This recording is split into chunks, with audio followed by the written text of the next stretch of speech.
thank you very much for that introduction, and thank you to the organisers for this opportunity to speak. This is going to be quite a change of topic from my last talk. I'm a theorist, and I'm going to be talking about models for describing polariton condensation and lasing and superradiance, and really about trying to relate all of these different phenomena and write down models that can understand what the relation between these are.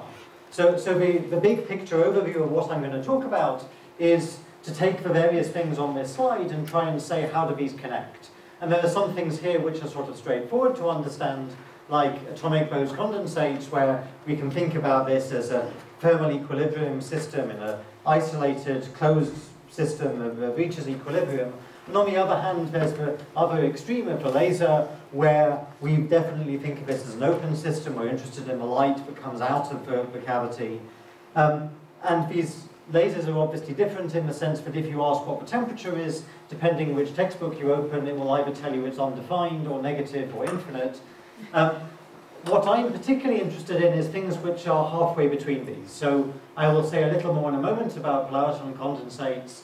These are systems which are half light and half matter, resulting from strong coupling between excitons and photons in a microcavity, and these can reach condensation at much higher temperatures than atomic BECs. I've also been interested in photon condensates. These are systems where you don't have strong coupling, so you're just looking at the photons, but you see a thermal distribution. And I'll also be talking quite a bit in this talk about superradiance, the idea that there can be a phase transition where you go from a state with no light in a cavity to a state with light in a cavity, and that can occur as the ground state of a Hamiltonian, but also can occur as the driven steady state of a pumped system. So the rest of this introduction, I'm going to say a bit more precisely what I mean by superradiance, what I mean by condensation and how these things relate. I will also say a little more about polaritons, just to give an idea who in the audience has heard of polaritons. Okay, and who has heard of polariton condensates? Okay, so actually most people have heard of polaritons, so I'll go through this quite quickly. The basic idea is you have a microcavity which has in it some material with electronic excitations. In this cartoon it's a quantum well placed in a microcavity. And the idea of using the microcavity for the context of polariton condensation is that the photon dispersion in the microcavity has these branches which are trapped between the planes of these distributed Bragg reflectors, so these effective mirrors, and that leads to an effective photon mass. If you look at the quadratic dispersion of a photon near the bottom of this band, but it can be tuned to be very small. And in fact, you choose this size of the mirrors and therefore the effective dispersion so that the bottom of this lowest band is resonant with the energy required to create an electronic excitation. So if I redraw this, I have the photon dispersion, and on this same scale, the exciton dispersion is basically flat.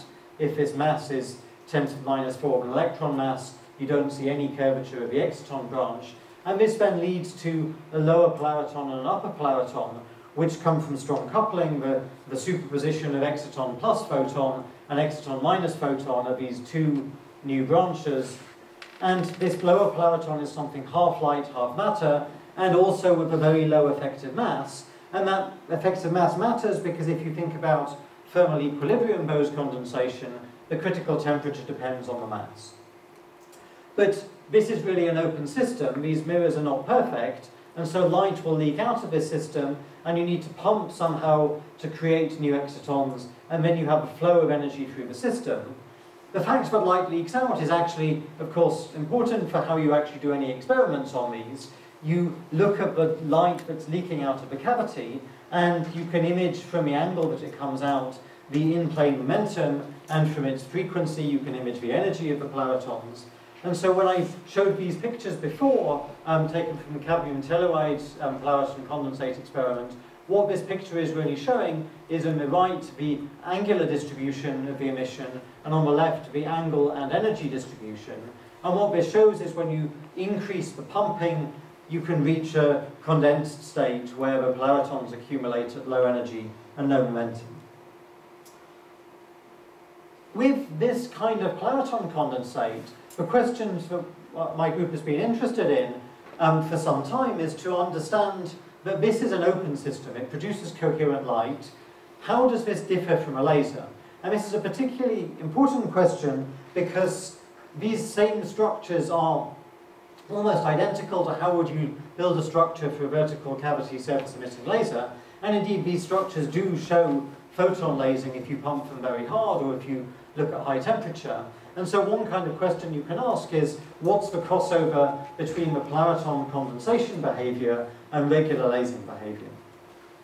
Another kind of question that's relevant to that is, what is determining which states are occupied? Is it just energetics, or do you have to worry about the dynamics of which states you pump and how they relax? And that question becomes particularly important when you look at the spin state of a polariton condensate.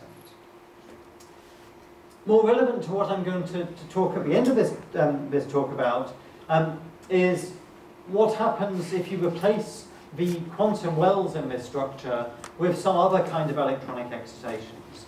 And our interest in this was prompted by experiments in 2010 by Stephan Keener-Cohen, where they looked at organic molecules, where they looked at anthracene in a microcavity structure.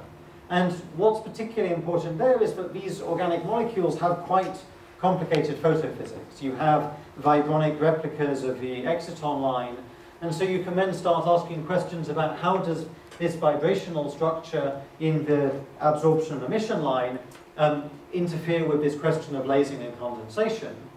That question also comes again if I talk about the photon condensates. These are experiments with organic molecules in a solution placed again in a microcavity, and that setup is more or less how do you build a dye laser. It's an organic dye, it's in fact rhodamine 6G, a typical dye laser material, but in a microcavity, and you see this thermalized distribution of light. So the obvious theoretical questions to ask are, how does this relate to a dye laser, or what's the difference in the model? And also then the question of how does this weak coupling picture change as I increase the density of emitters and go into strong coupling, and then relate this to polariton condensation. And if I look at other more recent experiments, and this is now not up to date, but there's a whole variety of experiments on polariton condensation, of seeing this Bose-Einstein condensation of microcavity polaritons with all kinds of organic materials. This prompts the question of what material properties are most relevant for finding a polariton condensate.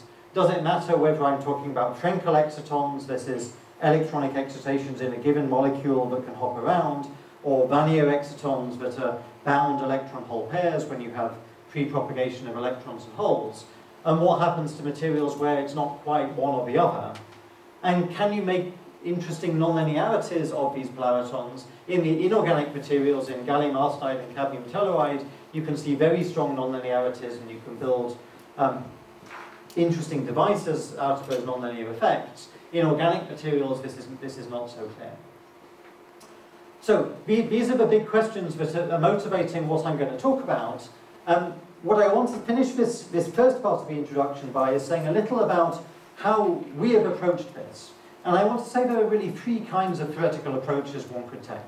And the first, perhaps obvious one, is a bottom-up approach, where you say, well, what is this made of? It's made of electrons and protons and neutrons, and I will start by trying to work out the full electronic structure of this molecule, and then once I've worked out the electronic structure, I will do something like time-dependent density functional theory to work out what the vibronic structure is, and I will know in great detail what one molecule does, and then I will try and combine that with a first principles calculation of what the cavity modes are. And this approach is very useful for understanding the basic principles, but where it has problems is if I want to say what now happens with 10 to the 5 or 10 to the 6 molecules, I'm not going to be able to do this kind of exact bottom-up approach. I'm going to have to extract something from this to go into a macroscopic model. On the other hand, I could take a very different approach. I could take a top-down approach that says, what physical effect am I trying to describe?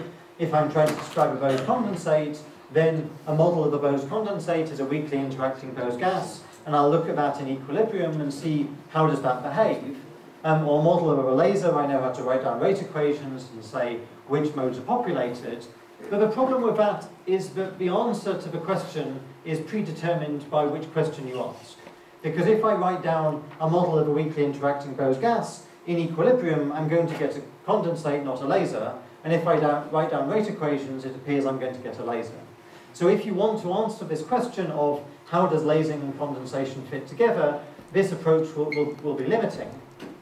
And so the approach I'm going to talk about in the whole of this talk is the condensed matter theorists approach, which is to make toy models. So I want to model a cow, but actually I will make this stick model of the cow with a minimal number of ingredients to capture the essential physics, with the hope that then I can actually, in this toy model, say what exactly happens, and how does this model describe lasing and condensation. And then the hope is that model captured enough, but when I look at experiments, I can say, actually, this feature that you see is related to this feature in the toy model.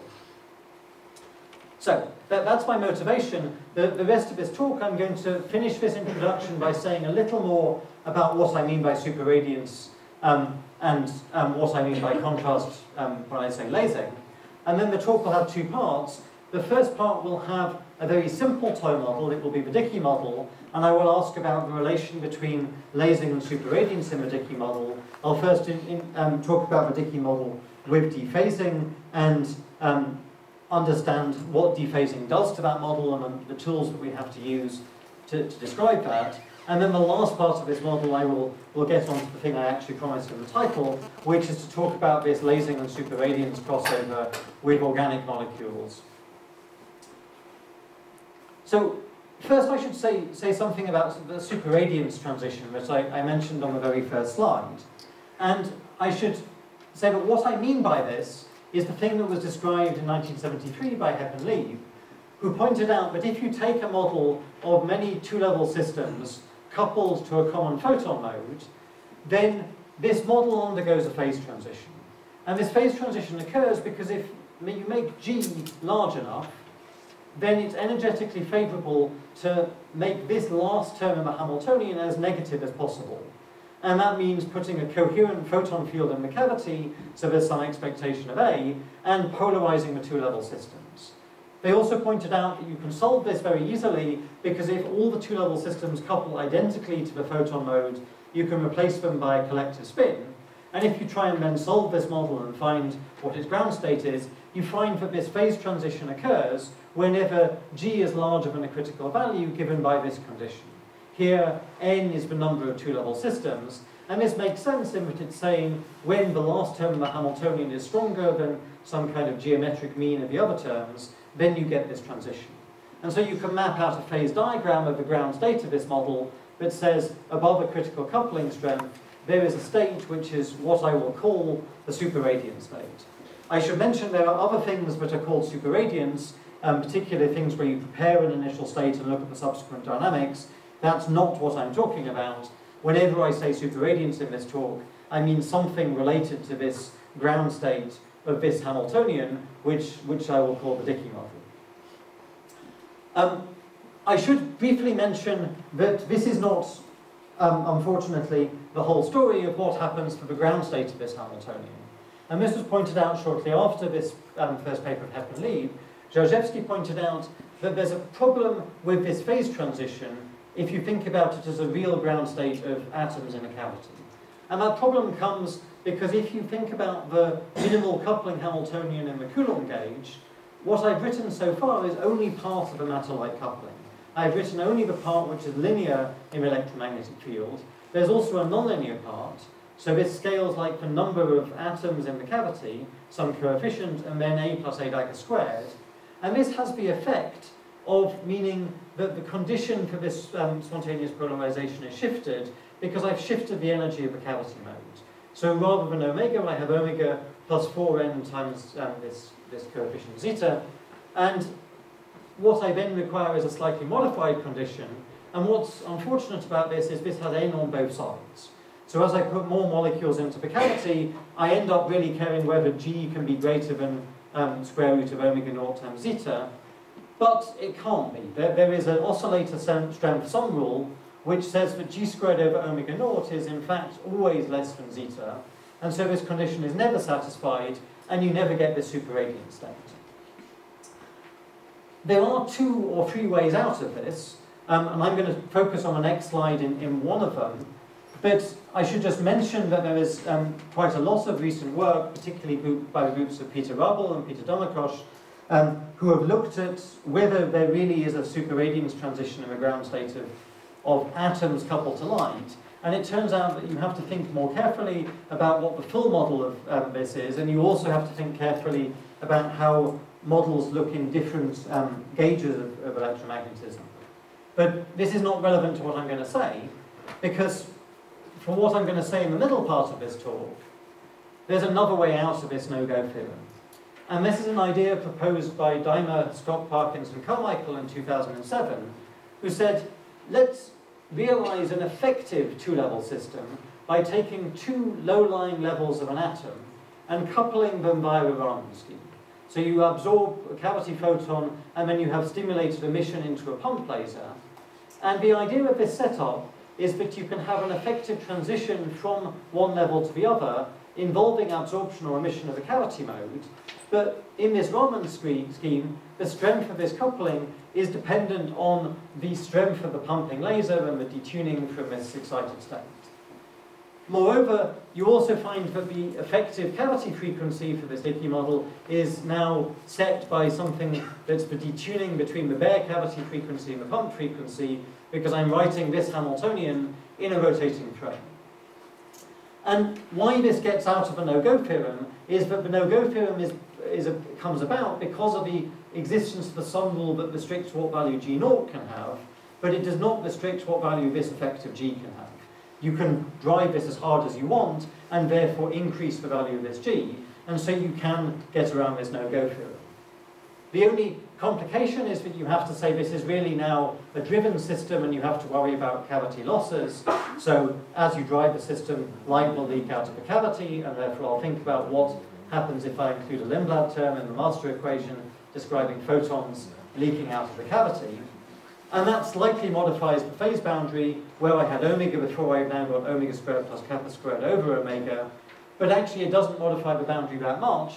This is a picture taken from an experiment from Thorne Esslinger's group, where they mapped out this phase diagram by looking at the number of photons leaking out of the cavity. And this coloured in region is where it's superradiant, and the red dashed boundary is what you expect from this formula. And the only place the cavity loss modified things was around this corner, where the boundary became a little curved.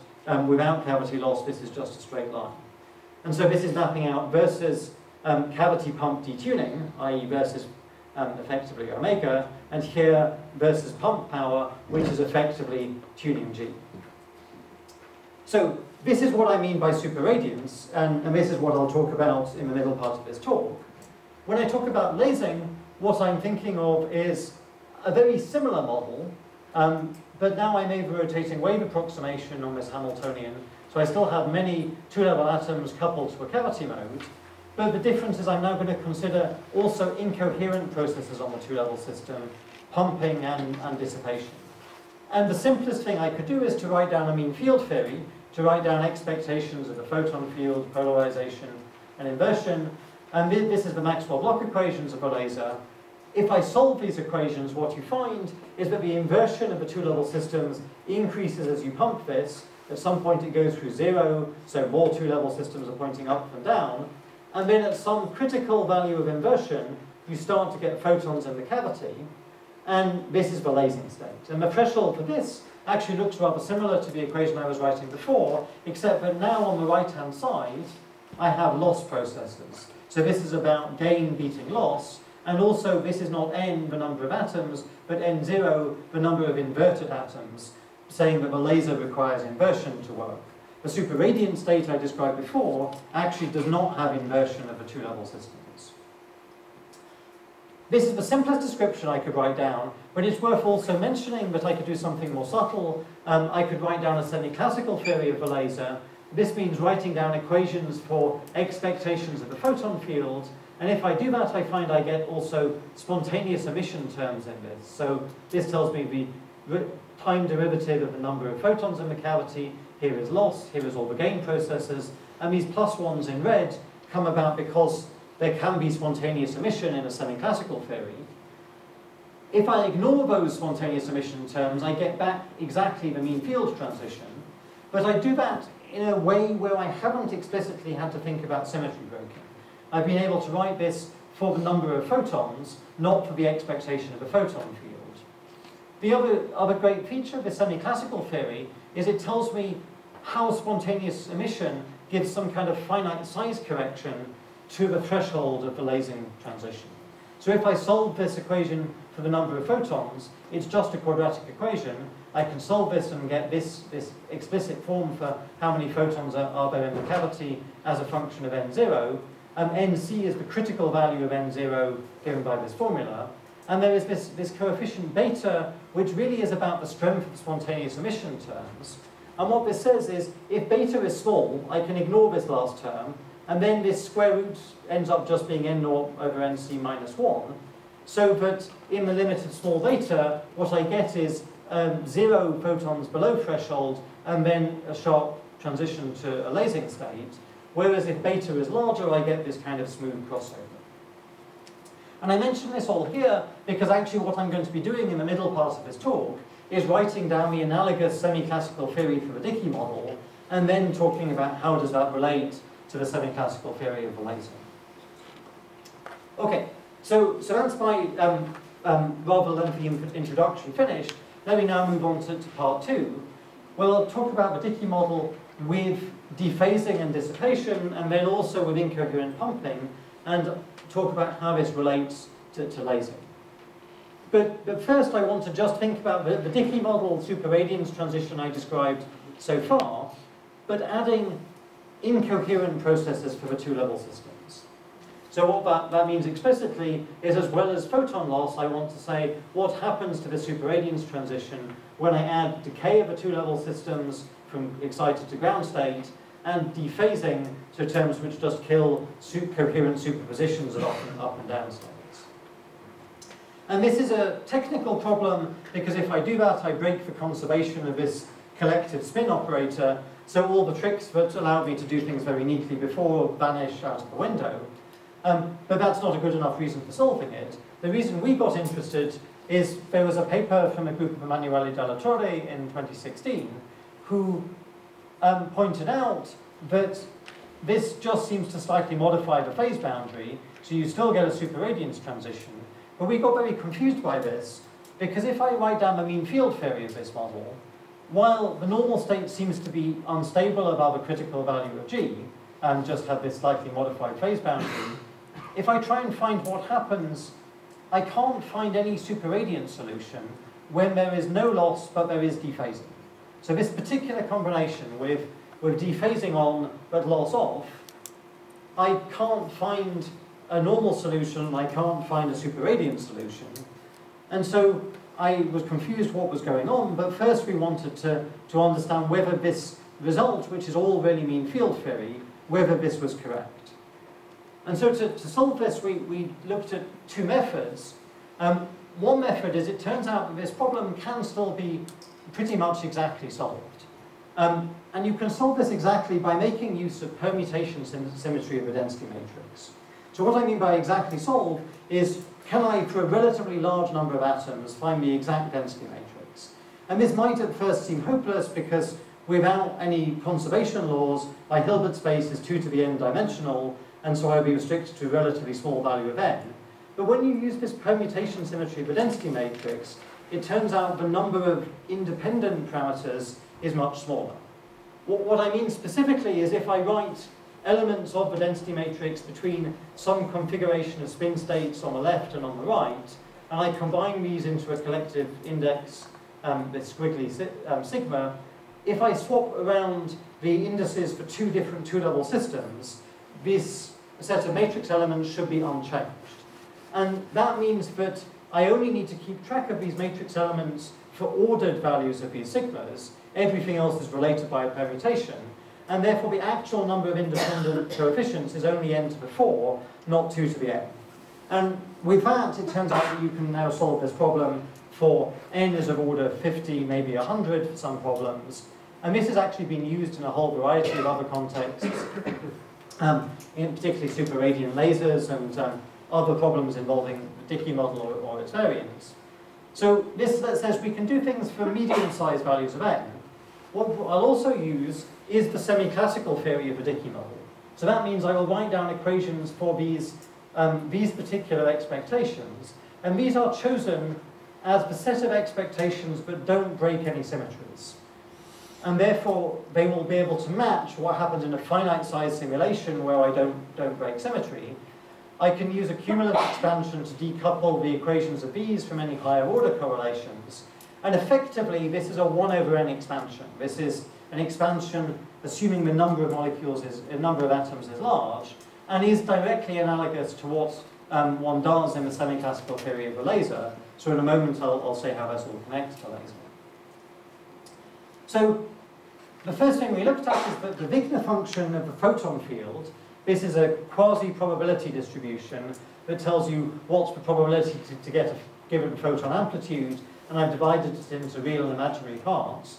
And here, let me first show the superradiant state with just photon losses.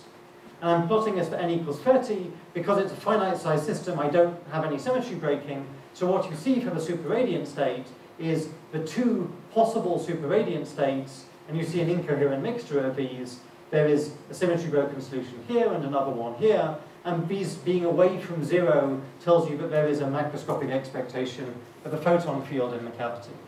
If I add losses, it looks the same. If I add losses and dephasing, you can just about still see there are two blobs.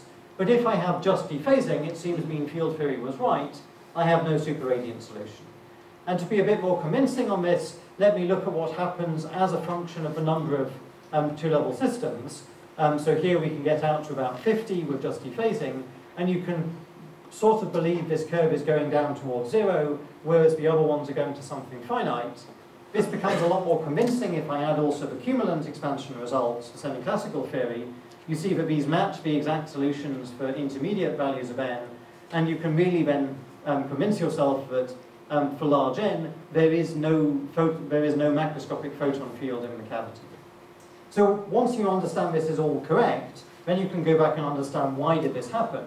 The basic picture is dephasing tries to shrink the Bloch vector towards the middle of the Bloch sphere, towards the line in the middle, and that's the worst thing you can do for superradiance, because superradiance requires some expectation of sigma x to be a source of the coherent light. In contrast, loss tries to push the Bloch vector towards the bottom. And if you have something in the middle of the Bloch sphere and you turn on losses, the Bloch vector gets longer and is then more susceptible to a superradiant state because it's more susceptible to coupling to light. So you actually find that adding loss restores superradiance in this picture. And the state that you're driven into with just dephasing is something actually very near the middle of the Bloch sphere. And that's why the standard normal state with all the two-level systems pointing down was unstable, but it's unstable towards actually just shrinking the length of the Bloch vector. So, this is the Dickey model with dephasing and decay. And what I want to switch to next is to say, how does this relate to superradiance? So how does this superradiance relate to lasing? Because I've got very close to a lasing model, but it's still not a regular laser. And to make this connection, I want to do two things. I want to first use the fact that this Raman-driven Dickey model scheme actually allows me to separate the strength of the rotating wave approximation terms, things which turn a cavity photon into an excitation of a two-level system. So here I absorb a cavity photon and end up in the excited state. From the counter-rotating terms, here I absorb a pump and then emit a cavity photon and end up in the excited state. And if I make these two Raman drives different, I can make the strength of these two processes different. The other thing I want to do is add all the incoherent processes I just described, but also add incoherent pumping of the two-level systems. And the point is, if I get rid of G primed, this is exactly the model I described in the introduction for a textbook laser. I have rotating wave approximation of this model of two-level systems coupled to the cavity, and I have incoherent pumping and decay and dephasing. And this should just reproduce what the Maxwell-Bloch equations or the semi-classical theory did. if I turn off gamma up, then I've just described that model already. It's the Dickey model with decay and dephasing, and I know that that still has a superradiant state. So to put that more precisely, I have a kind of phase diagram versus G primed and gamma up, and I know over here there is a laser, and I know over here there is a superradiant state, and I have the methods of exact solution and of cumulant expansion that allow me to explore what happens anywhere on this phase diagram, and then ask, how do these things join up? And if you solve this, what you find is they don't join. There are actually two distinct phases here, a superradiant phase and a lasing phase, and these appear to have a normal phase between them with no photons in the cavity. And if you look at the inversion of the two-level systems, then it's clear why this happens. Because on the left, this is gamma up over the total pumping plus decay, so 0.5 means two-level systems are neither up nor down. On the left, two-level systems are pointing down, and on the right they're pointing up, and in the middle there is a dividing line where they're neither up or down, and that dividing line cannot support a laser, and it cannot support superradiance. Superradiance actually only exists when the two-level systems are pointing down, and the laser only when there's inversion, and so these two things end up completely separated. Now, as actually with the previous part, once you've seen this from the exact solution, you can then go back and say, what did mean field theory predict? And discover it was exactly right, and it predicted all of these results. Specifically, if you ask about when the normal state is unstable, you find that there is instability to a lasing state, and there is separately instability to a superradiant state. And these are slightly different instabilities. This is why they're colored differently here. The superradiant state you see by a single unstable eigenvalue of your problem, describing something which just grows and then reaches a steady state. Whereas in the laser, you see a pair of unstable eigenvalues that correspond to something growing and oscillating. And this is what you expect in a laser, because the laser chooses its own frequency, whereas this superradiant state is stationary in the rotating frame of the Raman drive, i.e. in the frame of the Hamiltonian I wrote down, it's a stationary state. So you can also distinguish these two states this way. Okay, so this is one way of understanding relation between superradiance and lasing, but this is all done so far in the context of a Raman-driven system.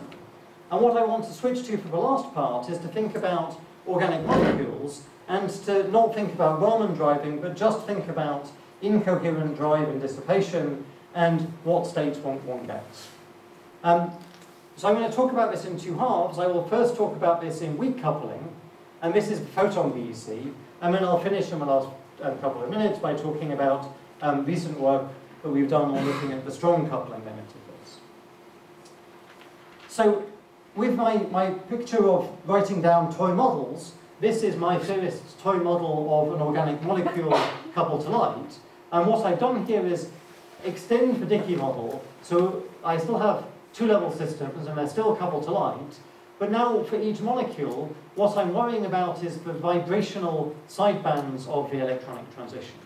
And to include that, I've added for each molecule its own vibrational mode. So this is a sum over molecules, and this I is labeling each molecule, so there's a vibrational mode, a harmonic oscillator for each molecule, and coupling between the electronic state and a displacement of that vibrational mode. And so what I'm going to tell you about is what this model does. And I'm going to first talk about this in the context of a photon BEC. So what I've also done here is to write down many photon modes and try to ask, how do I get thermalization of these different photon modes from this cartoon picture of the physics that goes into a dye laser? What I also should include is all kinds of incoherent processes that I've told you about so far, plus also thermalization of the vibrational mode. So these operators B, I should also include something that drives them towards thermal equilibrium. And in the weak coupling limit, there's a very useful trick, which is to do two things. The first is make a polaron transform. This is a unitary transform that gets rid of this term in the Hamiltonian at the cost of changing this light matter coupling so that it's now dressed by a term that says each time you change electronic state, you kick the vibrational mode. why that's useful is the second thing I will now do is treat this whole term perturbatively. And so what I've done is put all the vibrational physics into the term I'm going to treat perturbatively. And if you do that, you can then eliminate all the vibrational modes and write down a master equation that describes photon absorption, exciting the two-level system, and photon emission. And these processes have rates that are calculated from the spectrum of vibrational modes. And this is basically the quantum theory of a dye laser. And with that quantum theory, I could then extract out the semi-classical rate equations, including spontaneous emission terms. And if I then solve these, you find the photon distribution. And then from this, you can understand why does this thermalize. So the reason that it thermalizes is if you build a very good cavity, or actually quite a bad laser, because you build something where the cavity is so good that light gets reabsorbed by the dye molecules before it leaves the cavity. If you have that reabsorption, then the occupation of different photon modes is dependent on the ratio of emission and absorption, and these are known, and you can also calculate this microscopically, to be these are related by a Boltzmann factor. This is the Kennett-Stepanov law, and this Boltzmann factor here turns into a Bose distribution for the occupation of different photon modes. And so if you solve this, you see a Bose-Einstein distribution, and therefore thermalize light. So that was all weak coupling. And what I'm going to say in the last 5 minutes is what happens if I take that kind of model and go into the strong coupling mode. So I've gone back to the regular Dickey model here. I'm just worrying about one mode. What I've also done now is to say I really want to look at the lasing of this when I drive this incoherently. And as a result, I've added back the A squared terms that I mentioned at the start of the talk in terms of the no-go theorem to prevent any spurious ground state phase transition of this model. And I'm also no longer making any rotating wave approximation. So I'm going to tell you about the phase diagram of this whole model with all kinds of incoherent processes, loss and pumping and dephasing and vibrational relaxation for vibrational modes. And the trick to dealing with this is to say, in the limit that there's a large number of molecules, what I can do is do a kind of, I can use all the tricks I've described in the first part of the talk, but I should first replace my two-level system and vibrational modes by just saying, well, this is all of the degrees of freedom of a molecule, and this is just now some n-level system. And I will not make any approximations about what goes on within an n-level system. I will just describe that as an n-level object, and actually I can rewrite everything I wrote so far in terms of Pauli matrices. I can write it now in terms of Gilman matrices, which are the n by n generalizations of 2 by 2 Pauli matrices. So my problem takes a very simple form. I have a photon mode, and then I have terms like this in the Hamiltonian that have some Gilman matrix and some coupling to photons, or some terms which don't involve photons. And I can then apply all the tricks I described in the middle part of the talk. I could do equivalent expansion, I could do the exact solution, although the scaling is much worse here. But because we actually know the mean field works very well for large n, for large numbers of molecules, I'm just going to tell you about the mean field equations for the photon field and the expectations of these Gilman matrices, which is directly the analog of what I described for all the earlier parts of the talks for two-level systems. And I'm going to talk about linear stability, and I'm going to talk particularly about looking at the nature of the instability to the lasing state, both in terms of what mode it is that goes unstable and what's its oscillation frequency, but also in principle I could pull out what vibronic transitions contributes to that lasing transition, and therefore why do I get the picture I get. So first, let me just check this all works in weak coupling. So if I take these parameters here describing a fairly realistic molecule, I get an absorption emission spectrum that looks like this. If I use my mean field stability to work out what the phase diagram is, this is a phase diagram versus cavity frequency and pump strength. And what you see is that the easiest way to make the laser is to have the cavity frequency sit at the peak of this emission. So you sit here where there's strong emission but no absorption. On the other hand, if you sit at this frequency where there's strong absorption and no emission, then it's very hard to make a laser. If I compare this to what happens without all the vibrational physics, if I just turn off the coupling to vibrational modes, this region is the lasing region around the point where the cavity frequency is resonant with the zero phonon line of the molecules. And you see that notably down here, you have lasing where gamma up is less than gamma down. And that's what you expect in a dye laser, because you have more emission than absorption, so you don't need to invert the electronic transition, you're just inverting the vibrational sideband. And so what I'm now going to say is what happens to this as I go into strong coupling. So this is slightly stronger coupling, increasingly strong coupling, and what you mostly see is that this lobe that was here and made sense as being resonant with the vibrational sideband has somehow extended out to very high frequencies. And the last thing I'm going to tell you about is why that happened. And to do that, let me compare what happened at weak coupling and at strong coupling, particularly in terms of what is the instability. So I'm plotting here, in grayscale, the frequencies of all of the modes of the system. And the grayscale is how much photon there is in a mode. So the dark thing here is pretty much the bare photon. The pink dotted line you can see is actually where the bare photon goes.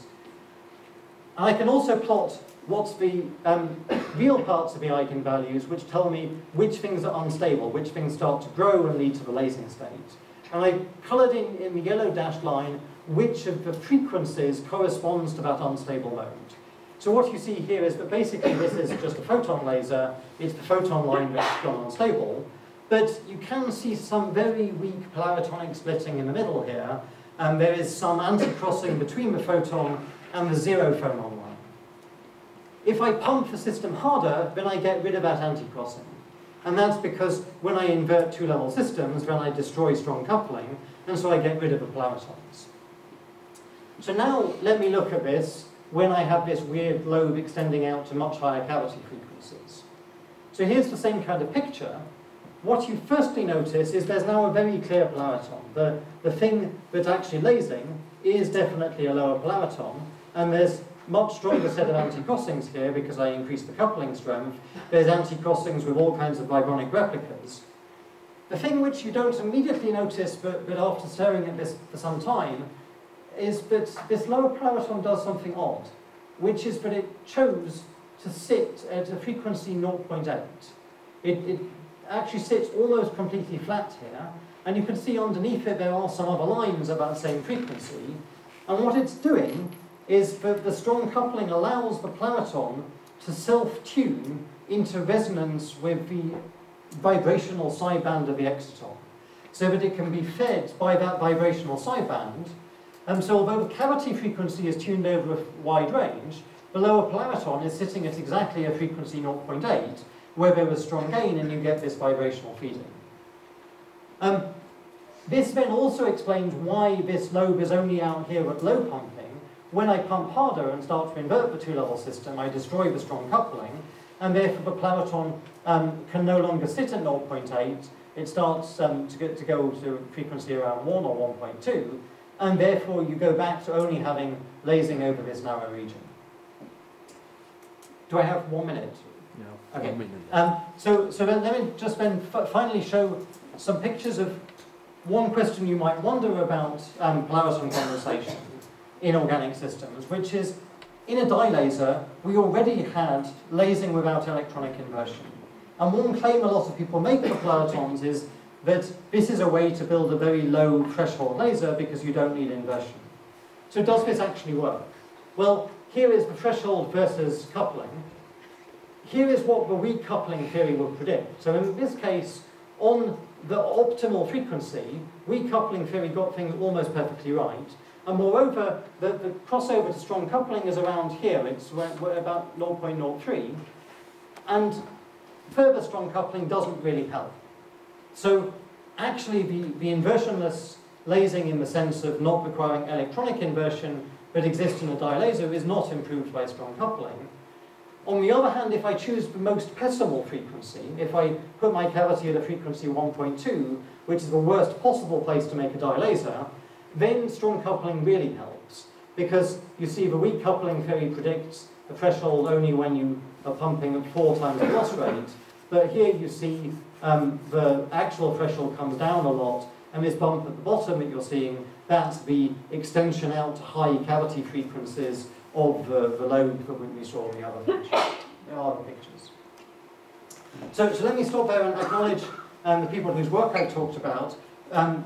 This is a former postdoc, Peter Curtin, who's now in TU Vienna. He was involved in all of the projects I talked about, and Artem Strashko is a PhD student working with me who was involved with the last part on strong coupling lasing. And I'll put up these pictures to remind you what I talked about, and thank you for your attention.